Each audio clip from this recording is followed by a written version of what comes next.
Welcome to the Parsimony tutorial. Today, we'll explore the activity type feature under the project module. Activity types allow you to categorize project activities for better organization and analysis.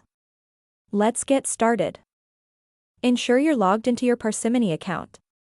Navigate to the project module and select activity type. Here in the activity types dashboard, you can view a list of existing activity types. To create a new activity type, click on the Add button at the right top corner. In this form, fill in the details of your activity type. Start by giving your activity type a descriptive name, then click the Save button to create the activity type. Next, you can specify a default rates for this activity type if applicable. Once you've filled in all the necessary details, click the Save button. You'll now see the newly created activity type in the list view with its status as enabled by default.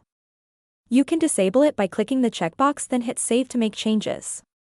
Now let us see how to use activity types in projects, specifically in creating a timesheet.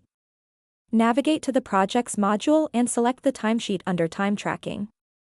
In the timesheet details, you can add activity types. Just go to the right side and click Edit. Here you'll find the option to select an activity type from the drop-down menu.